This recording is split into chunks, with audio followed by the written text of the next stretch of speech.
नमस्ते दोस्तों, मेरा नाम है अंकित। इस वीडियो में बात करने वाले हैं आईडीसी फर्स्ट बैंक के क्वार्टर 4 के रिजल्ट्स के बारे में, जो बहुत ही रिसेंटली अनाउंस हुए हैं। उसमें कि हमने हमने देखा कि इन्होंने अपना पहला प्रॉफिट अनाउंस करा है 72 करोड़ का, जब से इनका मर्जर हुआ है। तो हम देखेंगे कि इस क्वार्टर में इनकी परफॉर्मेंस कैसी रही और आने वाले क्वार्टर्स में हम क्या एक्सपेक्ट कर सकते हैं इस बैंक की परफॉर्मेंस से।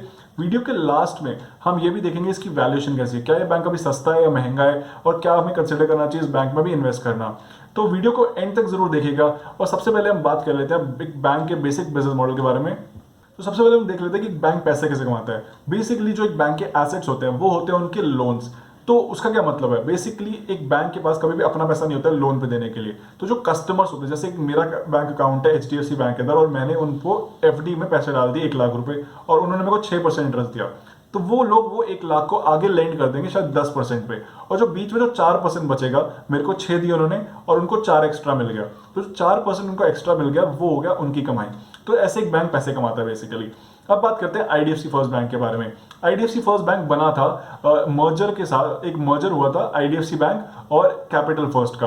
कैपिटल फर्स्ट एक एनबीएफसी थी, नॉन बैंकिंग फाइनेंस कंपनी, जो कि बेसिकली लोन ही देती थी बट एक बैंक नहीं थी। तो इनका मर्जर हुआ और उसके बाद बन गया आईडीएफसी फर्स्ट बैंक। तो अब हम बात कर लेते हैं इस बैंक के जो एमडी और सीईओ है मिस्टर वी वैद्यनाथन, उनके बारे में। बेसिकली वी वैद्यनाथन जी बहुत ही ज्यादा एक्सपीरियंस है रिटेल बैंकिंग के अंदर और उनका ड्रीम है इस बैंक को रिटेल फोकस बैंक बनाना। तो रिटेल बैंकिंग क्या होती है? रिटेल बैंकिंग बेसिकली होती है जो छोटे टिकट साइज के लोन होते हैं, पर्सनल लोन, होम लोन और ऑटो लोन जैसे। तो बेसिकली छोटे छोटे लोन्स होते हैं, उनके उनमें उनकी बहुत एक्सपीरियंस, उसके अंदर उनकी बहुत एक्सपर्टीज है।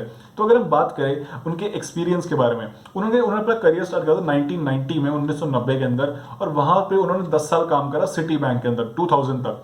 2000 के बाद उन्होंने ज्वाइन करा आईसीआईसीआई बैंक। उस टाइम पे आईसीआईसीआई बैंक का जो रिटेल नेटवर्क, जैसे उनकी ब्रांचेस हम देखते हैं आज बहुत ज्यादा है, बट उस टाइम पे उनकी एक भी बिल्कुल ब्रांचेस नहीं थी और वो बहुत छोटा बैंक था।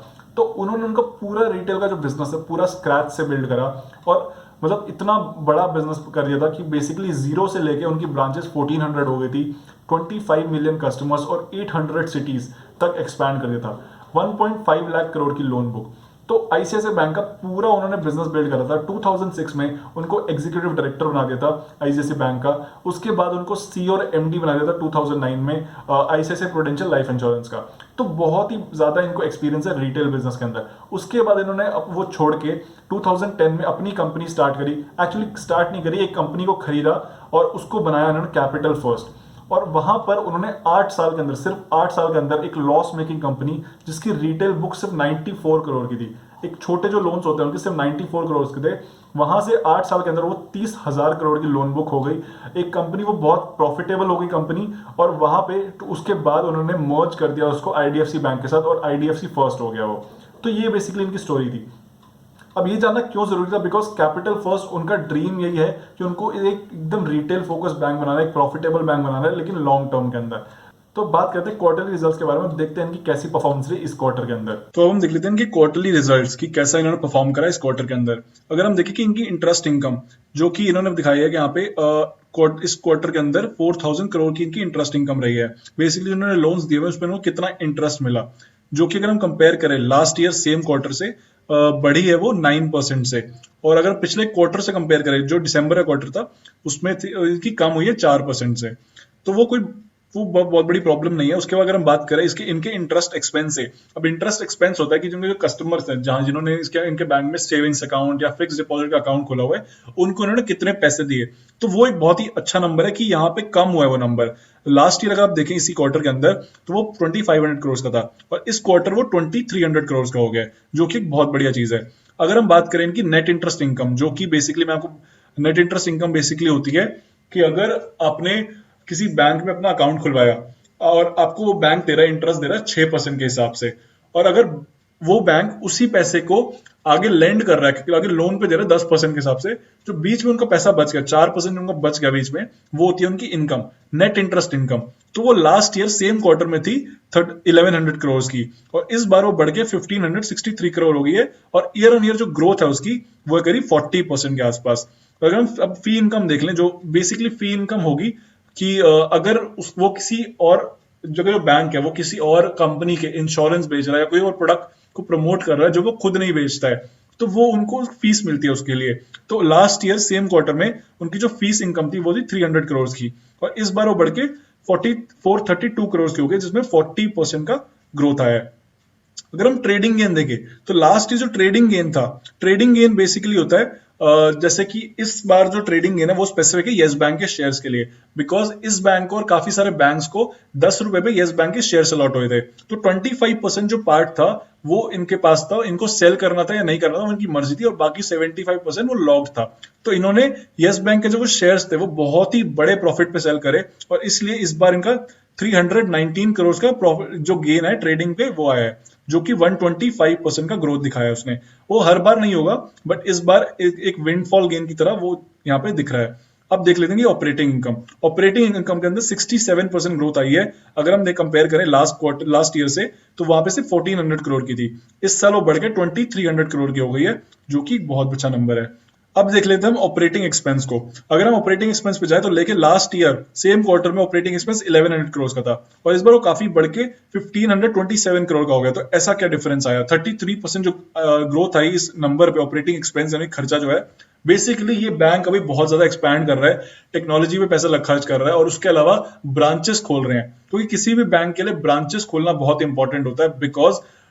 बिकॉज जितने ज्यादा ब्रांचेस खोलेंगे उतने ज्यादा कस्टमर्स आके अपना पैसा डिपॉजिट कराएंगे, जितना ज्यादा इनके पास डिपॉजिट आएगा उतना ज्यादा वो आगे लोन देंगे, और उस पर उनको इंटरेस्ट मिलेगा फ्यूचर में, जो इनकी फ्यूचर में एक्चुअली में इनकम होती है। तो अभी इनको थोड़ा खर्च करना पड़ेगा, बिकॉज जब इन्होंने मर्जर करा था तब सिर्फ 209 ब्रांचेस थी, और मिस्टर वैद्यनाथन ने बोला था कि उनको एटलीस्ट 800-900 ब्रांचेस तक एक्सपैंड करना ही पड़ेगा। तो शायद कुछ टाइम तक आपको और प्रॉफिट, थोड़ा कम प्रॉफिट दिखे, बट इवेंचुअली प्रॉफिट आपको अच्छे दिखने लगेंगे एक टाइम जब उनका जो ब्रांच नेटवर्क का एक्सपेंशन है वो सारे एक्सपेंशन खत्म हो जाएंगे। तो ये बेसिकली ऑपरेटिंग एक्सपेंस की बात हो गई। अब हो गया प्री प्रोविजन ऑपरेटिंग प्रॉफिट। तो अगर वो देखिए कि हम लास्ट ईयर सेम क्वार्टर में था 239 करोड़, और वो बढ़ के 787 करोड़ हो गया। अब प्री प्रोविजन ऑपरेटिंग प्रॉफिट क्या होता है? बेसिकली प्रोविजन से पहले का ऑपरेटिंग प्रॉफिट। प्रोविजन होते हैं कि एक अमाउंट, स्पेसिफिक अमाउंट एक बैंक साइड में रखता है, अगर उसको लगता है कि कोई कस्टमर पैसे वापस नहीं करने वाला है, तो इसलिए वो एक छोटा सा अमाउंट, उसका कुछ लोन का कुछ अमाउंट, परसेंटेज अमाउंट एक रिजर्व में डाल देता है, उसको बोलते हैं प्रोविजन। तो उससे प्रोविजन से पहले जो उनका प्रॉफिट है वो है 787 करोड़ का। अब उन्होंने जो प्रोविजन करे इस बार वो करे उन्होंने 679 करोड़ के। बेसिकली इसके अंदर इंक्लूडेड है कोविड 19 के जो उन्हें प्रोविजन करे हैं, बिकॉज कोविड 19 के चलते जैसे कि आपको पता है कि कुछ बैंक्स को शायद पैसे अपने वापस ना मिले, कुछ कस्टमर्स पैसे वापस ना कर पाए, तो उसके लिए उन्होंने कोविड 19 और बाकी जो उनके नॉर्मल प्रोविजन होते हैं वो सब मिला के 79 करोड़ का प्रोविजन बना है। बट अगर आप नोटिस करें जो लास्ट क्वार्टर है, दिसंबर वाला क्वार्टर है, उसके अंदर प्रोविजन बहुत ही ज्यादा है, 2300 करोड़ के हैं। तो इसके अंदर बेसिकली जो प्रोविजन हैं वो वोडाफोन आइडिया के हैं। वोडाफोन आइडिया जैसे कि आपको पता है कि बीच में उन्होंने एक स्टेटमेंट इशू करा था कि अगर उनको गवर्नमेंट से सपोर्ट नहीं मिला तो शायद वो अपना बिजनेस बंद कर देंगे। तो वहां पे यूजुअली जो बैंक है वो थोड़ा टाइम वेट करता है, और उसके बाद अगर उनको इंटरेस्ट नहीं मिलता है तो उसके बाद वो प्रोविजन क्रिएट करता है। बट मिस्टर वैद्यनाथन बहुत ही कंजर्वेटिवली पहले ही वो जो रिस्क है उसको असेस करके उसके लिए प्रोविजन ले लिया। तो उन्होंने 50% जो अमाउंट था लोन का उसको प्रोविजन ले लिया, और ये प्रोविजन उस वोडाफोन आइडिया का नंबर दिखा रहे हैं, और इसीलिए उन्होंने लास्ट क्वार्टर में लॉस पोस्ट करा था 1600 करोड़ का। बट इस क्वार्टर अगर हम देखें जो प्रॉफिट बिफोर टैक्स है, बेसिकली प्री प्रोविजन प्रॉफिट अगर उसमें माइनस करें 679 करोड़ को, तो बच रहा है हमारा 107 करोड़। तो 107 करोड़ हमारा प्रॉफिट बिफोर टैक्स, पीबीटी।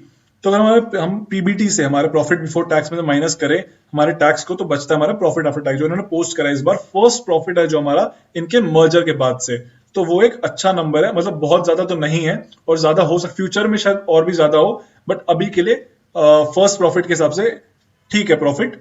और आगे बात करते हैं इसी के अंदर। यहाँ पे अगर हम देखें तो उन्होंने अपने रिजल्ट्स की थोड़ी डिटेल्स दी है। तो उन्होंने बताया है कि जो रिटेल बुक है, जो रिटेल लोन बुक है इनकी, वो इंक्रीज हो गई है 40% से।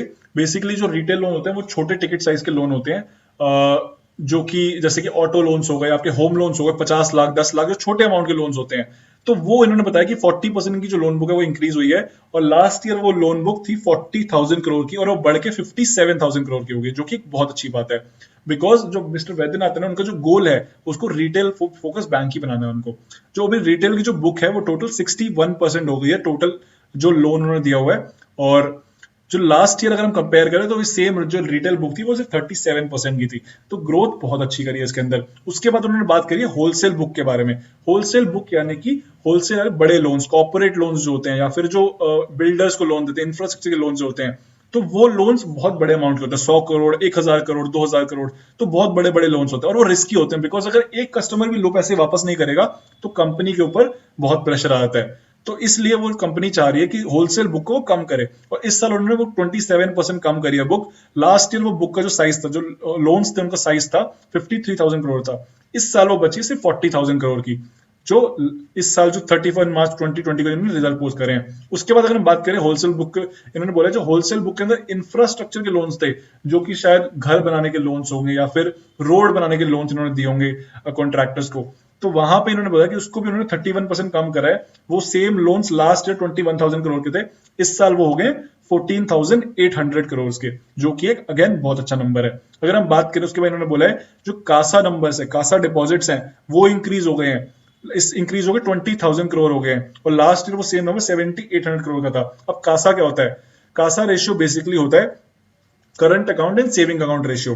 Current account saving account ratio basically होता है किसी भी बैंक को, जैसे मैं आपको बताया था कि अपने पास उनके पास पैसे नहीं होते लैंड कर आगे लोन देने के लिए, वो हमसे पैसे लेते हैं। तो करंट अकाउंट सेविंग अकाउंट का यही मतलब है कि बेसिकली और नए कस्टमर्स ने उनके बैंक में करंट अकाउंट सेविंग अकाउंट खोले और उन्होंने उसमें पैसे डाले, तो बेसिकली उनके डिपॉजिट्स बढ़ गए हैं। और इस कंडीशन में जबकि बहुत बैंक्स की हालत खराब हो रही है, जैसे कि यस बैंक हो गया, आपका इंडलसेंड बैंक हो गया, जहां से लोग पैसे विड्रॉ कर रहे हैं, बट इस बैंक में लोग एक्चुअली पैसे डाल रहे हैं, तो वो एक अच्छी चीज है नोटिस करने वाली। जो इसमें ईयर ऑन ईयर इंक्रीज है कासा के अंदर 162% का ग्रोथ है, बहुत ही अच्छा नंबर है किसी बैंक के लिए। अगर आप किसी भी बैंक को कभी एनालाइज करें तो कासा नंबर देखना बहुत ही इंपॉर्टेंट होता है, और 30 से ऊपर का कासा एक अच्छा खासा माना जाता है। एचडीएफसी बैंक का जो कासा का नंबर है वो 42% का है, और कोटक बैंक का जो नंबर है वो 50+ है, जो कि बहुत ही अच्छा कासा नंबर है। तो यहाँ पे अगर हम देखेंगे कासा रेशियो इनकी 31% हो गई है, और last year same Kasa ratio 11% की थी, तो ग्रोथ उसमें बहुत ही अच्छा है।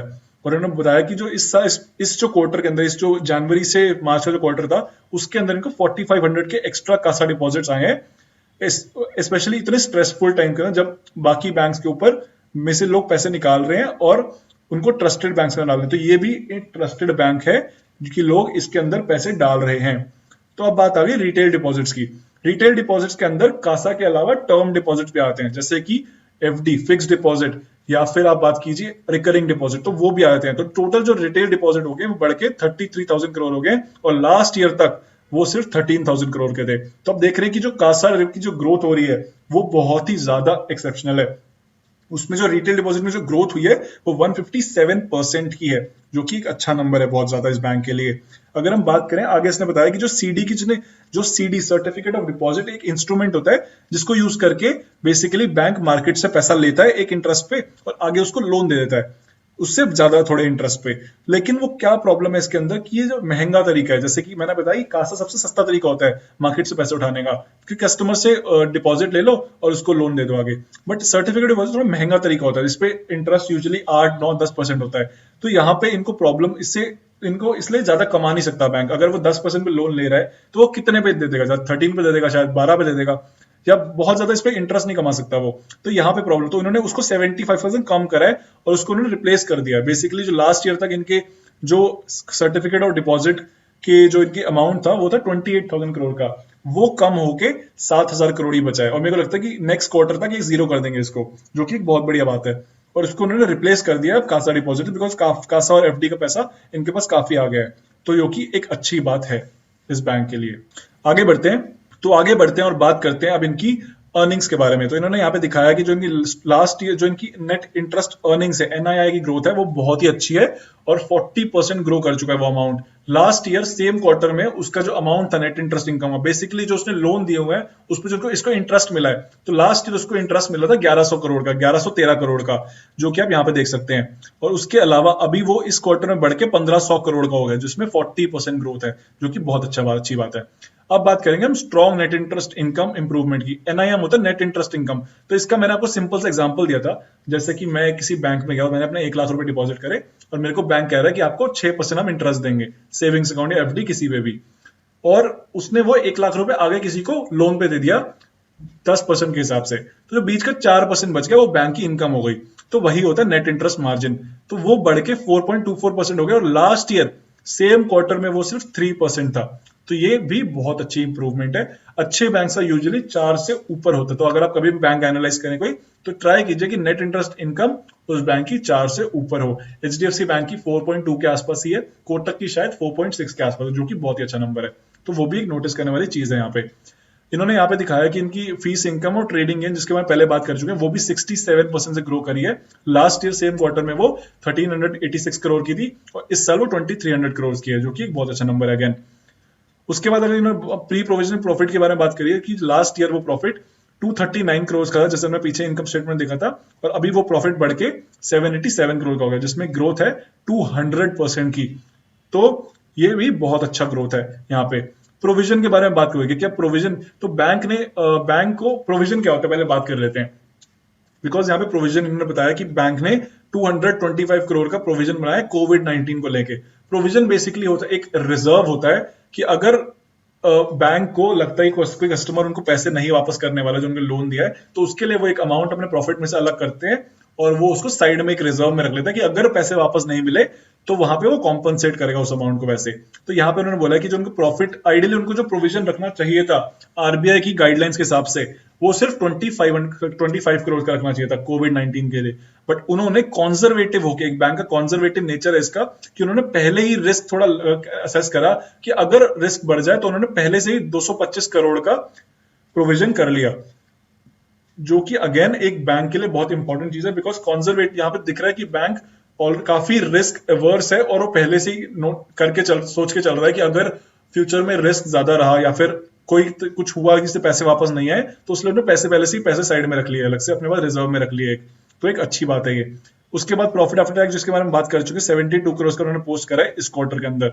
उसके बाद अब अगर हम आगे बात करें तो यहाँ पे उन्होंने एसेट क्वालिटी के बारे में, अब एसेट क्वालिटी क्या होती है, एसेट यानी कि जो उनके लोन्स हैं, और क्वालिटी बेसिकली लोन्स की जो क्वालिटी, लोन्स क्वालिटी मतलब कि क्या लोग पैसे वापस कर रहे हैं इंटरेस्ट जो कि लोन लेने के बाद। काफी लोग जैसे यस बैंक में हुआ, इतने सारे उन्होंने लोन दिए कि बट कितने सारे उन्होंने पैसे वापस ही नहीं करा। तो एक बैंक की बहुत इंपॉर्टेंट चीज होती है कि उनके जो लोन्स हैं उस पर उनको पैसा वापस मिल रहा है या नहीं मिल रहा।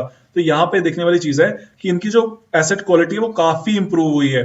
लास्ट क्वार्टर में जो इनके ग्रॉस एनपीए थे वो थे करीब 2.83%, और इस क्वार्टर में इन्होंने रिपोर्ट करे हैं वो 2.6%, मतलब ग्रॉस एनपीए कम हुए। एनपीए क्या होता है? एनपीए होता है नॉन परफॉर्मिंग एसेट।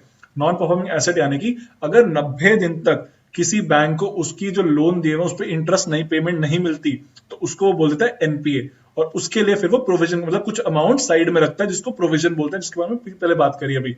तो वही होता है, एनपीए के चक्कर में बैंक को प्रोविजन बनाना पड़ता है। तो इनकी एसेट क्वालिटी अच्छी हो रही है, मतलब लोग ज्यादा पैसे वापस कर रहे हैं और कम लोग ऐसे हैं जो पैसे वापस नहीं कर रहे हैं। तो वही हो गया ये। तो उन्होंने आगे नेट एनपीए की बात करी है। नेट एनपीए 1.23 से लास्ट क्वार्टर में, अगर जो इनका नेट एनपीए था वो 1.23% था, वो कम होके 0.94 हो गया। तो अगर आप कभी भी बैंक एनालाइज कर रहे हैं तो ये एक और इंपॉर्टेंट मैट्रिक होता है जो होता है नेट एनपीए। अगर नेट एनपीए किसी बैंक का 1 से कम है तो मतलब वो बैंक बहुत अच्छा कर रहा है। एचडीएफसी बैंक का काफी अच्छा है नेट एनपीए, जो कि 0.5% है, मतलब सिर्फ 0.5% कस्टमर्स है जो पैसे वापस नहीं कर रहे और बाकी सारे कर रहे हैं। तो इस बैंक का 0.9 हो गया है, जो कि एक बहुत ही अच्छा नंबर है किसी भी बैंक के एनपीए के लिए। तो वो भी देखने वाली चीज है। अगर हम एक लास्ट चीज में बात कर ले तो काफी लोगों को होता है कि किस रेट पे बैंक ग्रो कर रहा है, कि क्या ग्रोथ है इस बैंक की। तो अगर आप ढंग से देखें, यहाँ पे दिख रहा है कि आप यहाँ पे मर्ज हुआ था बैंक दिसंबर 18 पे, 2018 दिसंबर में बैंक मर्ज हुआ था। तब जो इसकी लोन बुक का साइज था, बेसिकली इसने कितने लोन दिया था, वो 1 लाख करोड़ की थी लोन बुक। और अभी अगर आप देखें तो इतने टाइम के बाद भी मार्च 20 आ गया, लोन बुक का साइज सेम है, बट कुछ चीजें चेंज हुई है जो कि बहुत ही इंपॉर्टेंट है और जिसको हमें बहुत ध्यान करना चाहिए, ध्यान से देखना चाहिए। तो यहाँ पे अगर आप देखें तो 65% लोन बुक थी दिसंबर के टाइम पे, जो होलसेल की बुक थी, बेसिकली बड़े बड़े जो लोन्स थे, रिस्की लोन्स थे। और वैद्यनाथन जी ने बोला था कि उनका जो टारगेट है, उनको चाहिए 70% जो बुक हो वो रिटेल के 70 से 80%।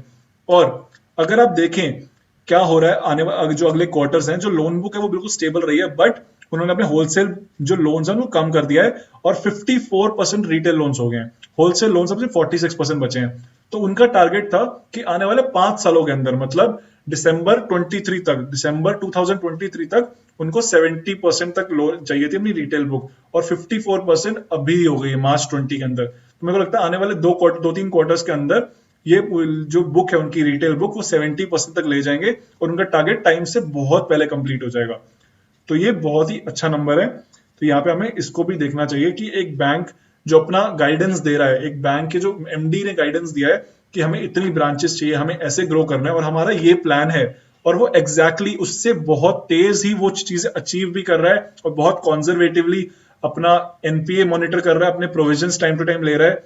तो ये एक अच्छे बैंक की क्वालिटीज होती हैं। तो अब हमने अपनी एनालिसिस के अंदर सारी चीज़ें देखी, उनके पैरामीटर्स देखे, हमने देखा कि इंटरेस्ट इनकम ग्रो कर रही है, उसके अलावा कासा रेशियो ग्रो कर रहा है, कैपिटल एडिक्वेसी पॉइंट पे है, सारे पैरामीटर्स अच्छे हैं, ग्रोथ बिल्कुल सही चल रही है। प्लस अगर हम जो मैनेजमेंट ने गाइडेंस दिया है अगले 5 साल का जो दिया था, वो गाइडेंस वो शायद अगले 3 साल में ही कंप्लीट कर लेंगे। तो इतना अच्छे से चल रहा है बैंक। तो अब बात कर लेते हैं इस बैंक की वैल्यूएशन के बारे में। एक वैल्यूएशन हर कंपनी की बहुत इंपॉर्टेंट पार्ट होती है, बिकॉज अगर आपने किसी भी कंपनी को हाई वैल्यूएशन पे खरीद लिया तो आपका डाउन साइड रिस्क बढ़ जाता है। एक बुरी न्यूज़ और आपका स्टॉक प्राइस क्रैश हो जाएगा और वहाँ पे आपको लॉस हो सकता है। तो इसीलिए इससे बचने के लिए हम वैल्यूएशन को बहुत इंपॉर्टेंस देते हैं। तो अगर हम इस बैंक की वैल्यूएशन के बारे में बात करें, तो इस बैंक की मार्केट कैप है, अभी मार्केट कैप का मतलब होता है अगर मुझे इस बैंक को पूरा खरीदना हो तो मैं 9,000 करोड़, जो कि इसकी मार्केट कैप चल रही है, मैं 9,000 करोड़ का पूरा खरीद सकता हूँ इस बैंक को। तो पी रेशियो हम यूज़ नहीं कर सकते। पी रेशियो एक बहुत ही फेमस वैल्यूएशन पैरामीटर है, प्राइस टू अर्निंग्स, बट वो हम यूज़ नहीं कर सकते बिकॉज इस बैंक ने लास्ट ईयर लॉस रिपोर्ट किया था। बट हम price to book value use कर सकते हैं। बुक वैल्यू एक ऐसी वैल्यू होती है जो बैंक के हिसाब से फेयर वैल्यू है उसके पर शेयर प्राइस की। तो आज जो उसकी बुक वैल्यू चल रही है वो है 37 और जो मार्केट में शेयर प्राइस चल रहा है वो है 18, मतलब जो प्राइस टू बुक वैल्यू होगी वो होगी 0.5। और अगर आप इसको कंपेयर करें उसके इंडस्ट्री पीयर से, HDFC बैंक की 4 चल रही है price to book value, Axis bank की 1.9 कुछ चल रही है, उसके अलावा ICICI बैंक की 1.6 चल रही है। तो सबसे वन ऑफ द जो चीपेस्ट वैल्यूएशन चल रही है वो चल रही है IDFC बैंक की। अब उसके पीछे हमें रीजंस देखने हैं कि एक्चुअली में क्यों इतनी चीप है, क्या बैंक में कोई प्रॉब्लम तो नहीं है। तो सबसे पहला जो रीज़न है वो है कोविड का रीज़न बेसिकली ये है कि बहुत सारे इन्वेस्टर्स को लग रहा है कि बेसिकली कोविड के बाद बहुत सारे जो लोगों ने लोन लिए हैं वो शायद वापस ही ना करें। तो इसलिए पूरी बैंकिंग इंडस्ट्री, NBFC इंडस्ट्री पे प्रेशर बना हुआ है बहुत ज़्यादा, और इतना सेल ऑफ हुआ है स्टॉक्स का, सब स्टॉक सस्ते हो गए हैं। बट कुछ स्टॉक बहुत ज़्यादा सस्ते हो गए, जैसे कि IDFC। ये ज़्यादा सस्ता क्यों हो गया है? बिकॉज पिछले जो 4 क्वार्टर्स हैं उसके अंदर इसने लॉस रिपोर्ट करा था। अब लॉस रिपोर्ट अगर कोई कंपनी कभी भी करे तो उसके पीछे आपको रीज़न देखना है। ये नहीं कि लॉस है मतलब बेकार कंपनी है, कुछ हो सकता है कि कोई और रीज़न हो, जैसे कि इसमें है। यस बैंक में क्या हुआ था, यस बैंक में लॉस रिपोर्ट हुआ था। उनका जो रीज़न था ये था कि जहाँ पे उन्होंने लोन दिए थे उनकी एसेट क्वालिटी खराब थी, बेसिकली वो लोग पैसे वापस ही नहीं कर रहे थे। बट इस बैंक में वो प्रॉब्लम नहीं है। इस बैंक में जो पैसे वापस आ रहे हैं सारे पैरामीटर्स ठीक चल रहे हैं, बस लॉस इन्होंने इसलिए रिपोर्ट करा बिकॉज मैनेजमेंट कॉन्जर्वेटिव है। कॉन्जर्वेटिव क्या मतलब होता है कि अगर उनको लगता है कि कोई भी कस्टमर शायद पैसे वापस हमारे ना करे तो वो वहीं पे उसका प्रोविजन बना लेते हैं, उसको वो ऑलरेडी रिजर्व में कुछ पैसा रख देते हैं, इसलिए उनका लॉस रिपोर्ट होता है। तो इसलिए उनके जो वैल्यूएशन है वो थोड़ी सस्ती हो गई है। बट जैसे इसने अभी प्रॉफिट रिपोर्ट कर दिया सैटरडे को, तो मेरे को लगता है कि अब जो ट्यूसडे को मार्केट खुलेगी तो इसका स्टॉक प्राइस थोड़ा ऊपर तो जाना चाहिए, बिकॉज बहुत ही सस्ता हो रखा है स्टॉक प्राइस। तो मैं इस स्टॉक शेयर के अंदर, इस कंपनी के अंदर शेयर होल्डर हूँ। सबसे बड़ी जो मेरा पोर्टफोलियो का जो पार्ट है वो इसी कंपनी में इन्वेस्टेड है। तो अब वो उसके पीछे क्या रीजंस हैं, बेसिकली मैंने जब इस बैंक को होल्ड करा है, मैंने ये सोच के होल्ड करा है कि मैं अगले 10 साल तक नहीं बेचने वाला। बिकॉज अगर आप बड़े इन्वेस्टर्स को सुने तो वो रामदेव अग्रवाल जी बोलते हैं कि अगर आप किसी बैंक में इन्वेस्ट कर रहे हो तो बैंक को बड़ा बनने में 10 साल लग जाते हैं आराम से, वो 1-2 साल में नहीं बड़े होते। बिकॉज HDFC बैंक आप देख लीजिए 25 साल लगे उसको इतना बड़ा बनने में, टॉप इंडस्ट्री का लीडर बनने में। तो वो सेम IDFC के साथ है। अगर ये सेम अपनी ट्रेजेक्टरी से ग्रो करता रहा, अपनी जो ग्रोथ है इसकी अच्छी चलती रही जैसे अभी तक चल रही है, जैसे कि अब तक इन्होंने दिखाया, जो जैसे कि गाइडेंस कम इन्होंने 5 साल की दी बट 3 साल में अचीव कर लिया, तो अगर वैसे ही चलता रहा और सब सारे टारगेट बेसिकली अचीव करते गए, और मैनेजमेंट, सबसे ज़्यादा ट्रस्ट जो मेरा इस बैंक के अंदर वो मैनेजमेंट पे है। बिकॉज वैद्यनाथन जी अगर इस बैंक को लीड करते रहे तो अनडाउटेडली ये बैंक बहुत अच्छा करने वाला है और उसके रिटर्न्स आने वाले कुछ सालों के अंदर बहुत अच्छे होंगे। शायद 2-3 साल कोविड का स्ट्रेस रहे, शायद कुछ NPS बढ़े शॉर्ट टर्म में, बट वो सबके बढ़ेंगे, सिर्फ इसी बैंक के नहीं बढ़ेंगे, पूरी इंडस्ट्री के बढ़ेंगे और थोड़ी बहुत प्रॉब्लम ज़रूर आ सकती है। बट लॉन्ग टर्म में जैसे ये बैंक जा रहा है मेरे हिसाब से ये बैंक बहुत अच्छा कर सकता है, तो इसलिए मैंने इसके अंदर इन्वेस्ट करा है। तो अगर आप भी सोचते हैं कभी किसी कंपनी में, जैसे ये बैंक है, तो अगर आप इसमें देख रहे हैं या आप और बैंक दे सकते हैं, जो कि बिकॉज HDFC बैंक बहुत सस्ता हो गया है, वो प्राइस टू अर्निंग्स ऑफ 16 पे मिल रहा है, पी रेशियो 16 पे मिल रहा है आपको। एक्सिस बैंक बहुत सस्ता हो गया, ICICI बहुत सस्ता हो गया। तो अगर आपको इनमें भी देखना है तो आपको वो सारे पैरामीटर सर्च कर रहे हैं, जैसे कि कासा रेशियो देखना है कि ग्रो कर रहा है कि नहीं कर रहा, उसके अलावा उनकी वैल्यूएशन देखनी है आपको, प्राइस टू अर्निंग्स देखनी है, प्राइस टू बुक वैल्यू देखनी है, और उनके नेट इंटरेस्ट मार्जिन देखना, आपको सारे पैरामीटर्स देखने हैं और फिर ही इन्वेस्ट करना है। तो मेरे को उम्मीद है कि आपको वीडियो पसंद आई होगी। वीडियो पसंद आई तो वीडियो को लाइक कर दो, चैनल को सब्सक्राइब कर दो और कमेंट करके बताओ कि आपको नेक्स्ट वीडियो कौन से टॉपिक पे चाहिए। So thank you so much for watching and मिलेंगे नेक्स्ट वीडियो में। Good bye.